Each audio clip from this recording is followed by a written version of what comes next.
Father beloved, we continue our series on Bible characters, and we have a very interesting gentleman here, Esau, the elder son of Isaac and Rebekah. Esau, the New Testament calls him the profane person. According to Hebrews chapter 12, verse 16 and 17, lest there be any profane person as Esau, who for one morsel of meal sold his birthright. For you know how that afterward, when he would have inherited the blessing, he was rejected. For he found no place of repentance, though he sought it carefully with tears. Hebrews chapter 12, 16 and 17.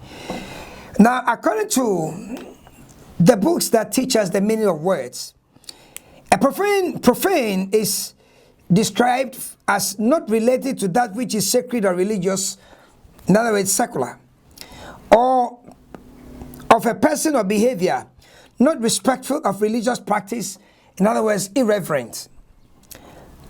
Now, irreverent also, I thought I would look at that, says, means kind of lacking or exhibiting a lack of reverence, disrespectful. We have that. And then it also says another one for irreverent is critical of what is generally accepted or respected. So when you say a profane person, you get the picture. Esau lost his birthright basically because he did not give respect and reverence when it mattered. And you will also lose your birthright in many ways when you do not give respect and reverence where it matters. So, even before we roll out to another point in the introduction, it is written, in other words, Esau is written for your warning, for my warning. And this is because, this behavior of Esau fully matured in his life as day by day, week by week, month by month, and year after year, he showed disrespect for religious and divine things and therefore lost the ability to have foresight and insight into the future. Unseen and eternal things that had neither substance or value to Esau is something that he had to deal with in his life. Because those things never had substance or value to him. Unseen things, eternal things, no, they didn't matter to him. Things that mattered to Esau were things that are seen and things that are temporal. Jacob had his faults, but in the end, he inherited his blessings because he had the eyes and the heart for unseen and spiritual things. Esau had no interest in the covenant promise made to his fathers, because in Esau's mind, they did not matter, because Esau was only interested in the present. Esau was full of manly interest and pursuits. He was a tough guy. You will also think of him like Nimrod, very tough guy.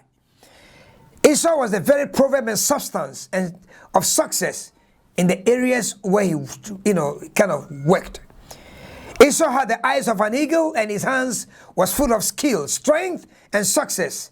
Esau's arrows, succeeded wherever he sent them, and they never missed his mark. Esau was the pride of his household as he returned night after night and day after day and week after week with his skills, and as he prepared venison for his family and, of course, for his father to eat.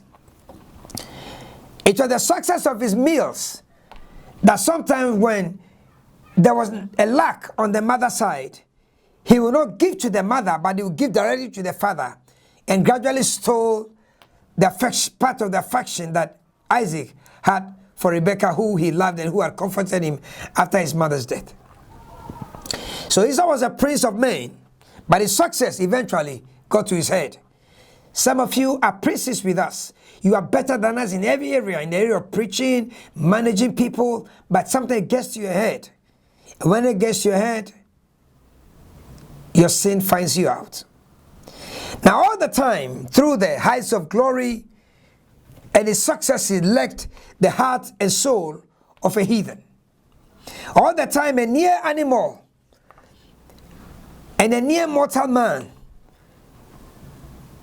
had something going that Esau did not have going for him.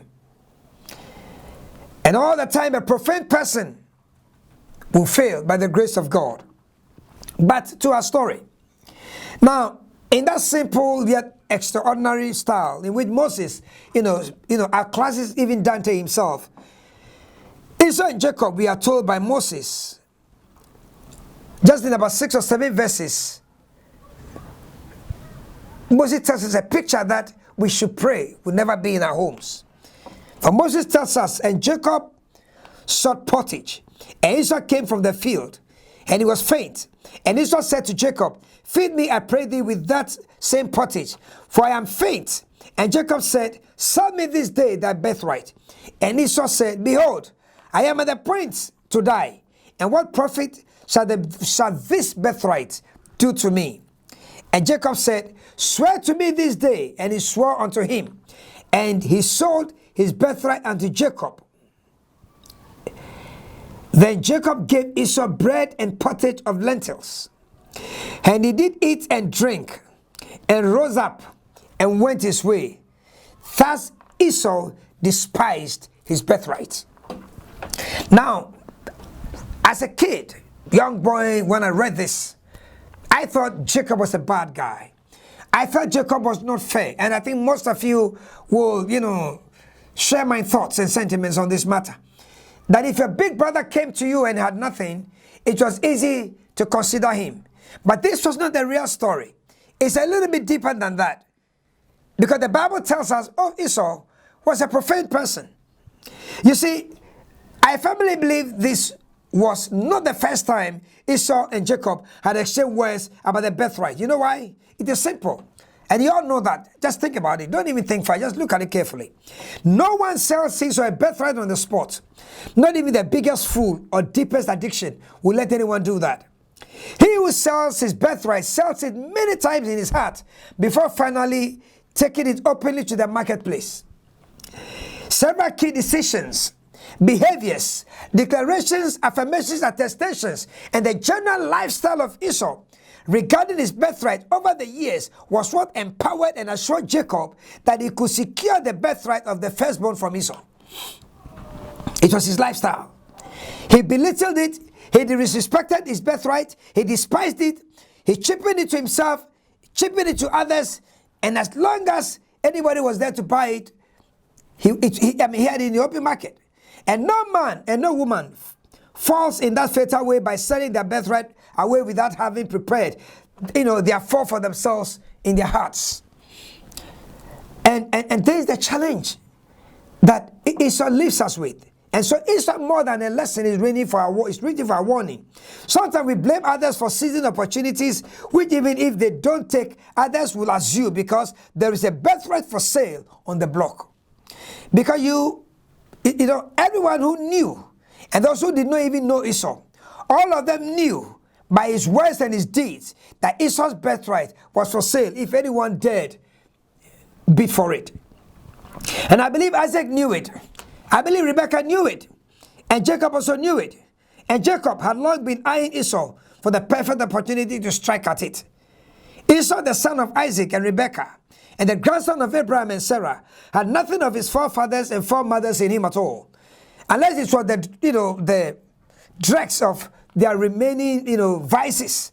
And the thing that's the Bible describes as springing up, trouble you, and then many get defiled. He did not respect anything. So more than anything else in life, a man's choice in his marriage makes it manifest what man he is and where his heart truly is. Now, and Esau's choice in marriage was not the passionate choice of a moment, any more than the sale of his birthright had been. I'm trying to show you that Esau had hunted for years with the brothers of Judith and Bashemath, and drunken and danced with the Hittites of the land. And in open defiance of all decency and religion, he brought home 2 Canaanite women into his father's covenant compound.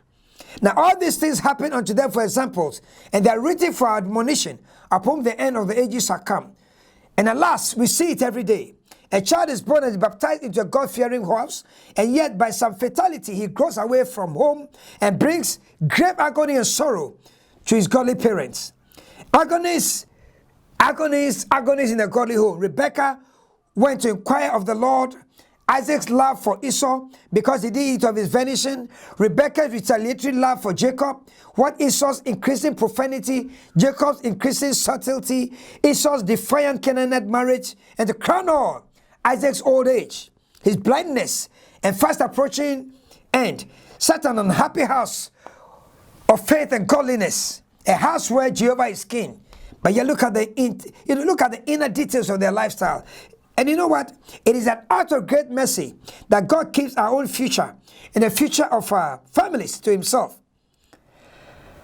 I mean, it's good that God does not burden us and entangle and tempt us with the knowledge that we are never able to bear of our tomorrows.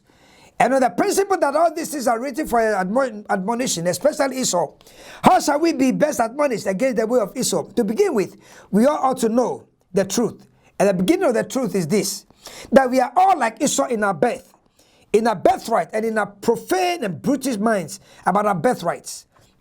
Like Esau, we have a good future, but we don't add up to what God wants for us. Like Esau, we take this for granted. But spiritual stupidity only takes place in godly homes. Because it is only in godly homes that the law of the Lord is best and should be best taught to convert the soul. And the growing rejection of it is what renders us foolish in the loss of our birthrights. To those of you who have already sold your birthright away, Christ offers you a second chance so mercy can rewrite your story. For those of you who have lost your way, God says you can come back home. Esau sought for it with tears, but because of Calvary, you can find it.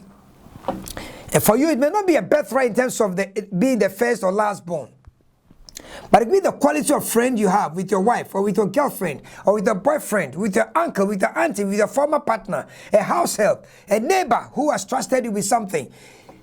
Don't sell the birthright. Value eternal thing. Don't just look at today, but have your eyes out for tomorrow, because the future can be brighter than you think. But if you've gone so way down, listen, the downfall of a man or a woman is not the end of his life. We are told, are we not, as kids in kindergarten, that Humpty Dumpty had a great fall, and all the king's horses and all the king's men could not put Humpty Dumpty back together again. But Christ is risen. He died for you and I, and he gives us a chance. If Jesus rewrites our stories, then mercy can rewrite your life. And I speak to you today to recommit and rededicate your life and let Christ begin a new thing in your life. So much may have been lost, but the Bible tells us in the book of Joel also that he will restore to where the years that the locust has eaten, the palmer worm and the caterpillar, all of them. God gives a restoration. And I tell you this, that if you just trust him and let all go and begin anew with Jesus Christ, I assure you this day that with the eyes of Jesus on you, you can make it all right.